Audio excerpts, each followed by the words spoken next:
Today's story is The Ugly Duckling. And we learn English through the stories. Let's begin. Near a pond lived Mother Duck. When do you think they will be born, Mrs. Duck? We'll still have to wait a little longer, Mr. Beaver. One morning, the eggs cracked open and began to hatch tiny, adorable ducklings. Quack, quack, Mommy! Oh, how beautiful you are, said Mother Duck very proudly.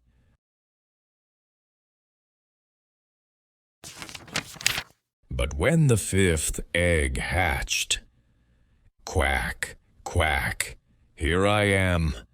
Mother Duck and her ducklings were so frightened they ran to hide.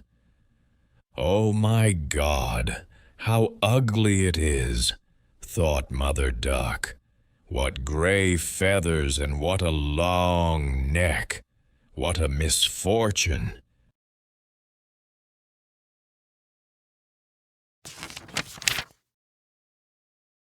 When Mother Duck went to introduce her little ones to the farmyard animals, there was nothing but gossip. Everyone mocked them. "Have you seen it?" said the turkey scornfully. Then the rooster and the peacock gathered all the animals together. "An ugly duckling! What a disgrace! We don't want him here. He must go away."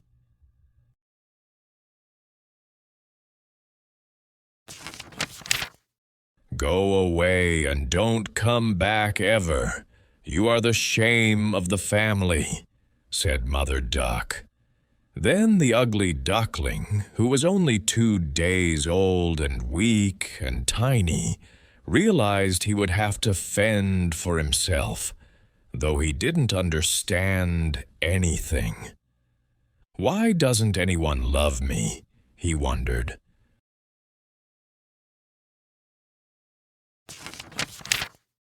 The duckling walked for hours. When the moon rose, he could go no farther and decided to sit down. He felt alone, exhausted and sad. He cried so much that he woke a little mouse. "Cuckoo, what's wrong? Why are you crying?" "My mom threw me out because I'm so ugly." "Ugly? Nonsense! I've seen other birds like you, but I don't remember what they're called. Don't worry. I know someone who will love you very much," encouraged the little mouse.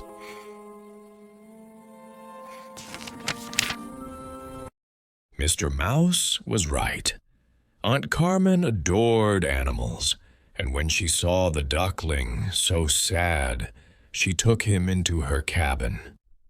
"You can stay with me. I'll prepare a spot by the fireplace," she said, stroking him. But the cat and the farm hen didn't like it at all. "Did you hear that, Clucka?" The cat asked the hen. "That stupid one is going to take our spot." "Don't even think about it," protested Clucka. "Let's give him a scare." And every time Aunt Carmen went out, the two villains made life impossible for the duckling. "Don't stop, Grisou. Make him run a bit more." "He's useless," shouted Clucka. The cat had a wonderful time scaring the poor duckling.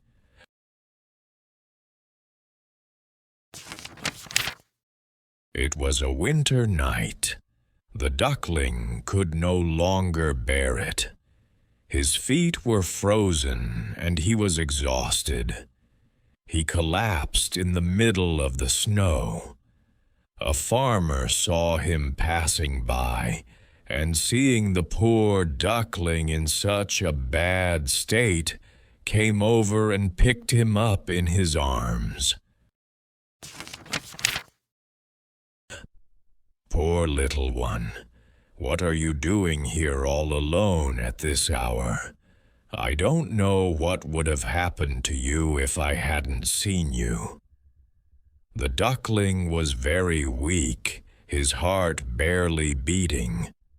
The man picked him up in one arm and covered him with his cape to protect him from the cold wind.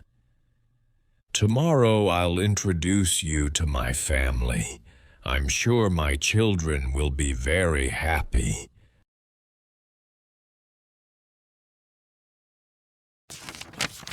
During the long winter months, the duckling stayed on the farm.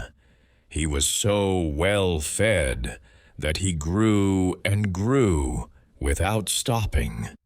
But every time he spread his wings or started to run, he destroyed everything.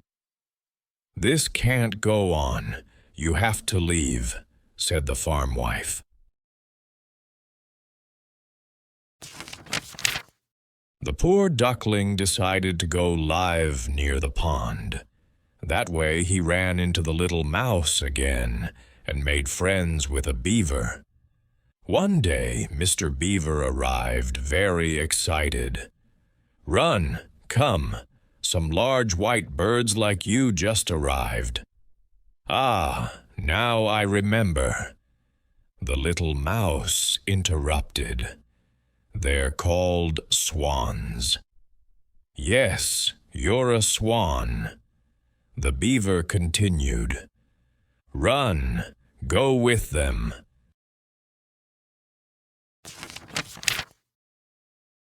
Timidly, the ugly duckling approached his siblings.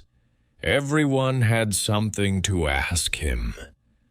"Hello, what's your name? Where do you come from? Do you want to stay and live with us?" "It would be my greatest dream," he replied.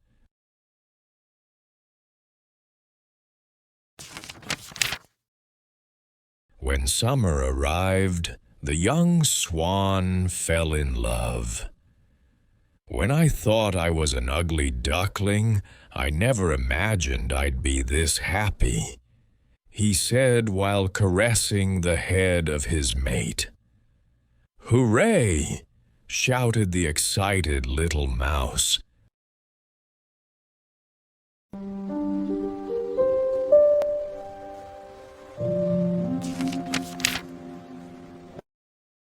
Happy ending.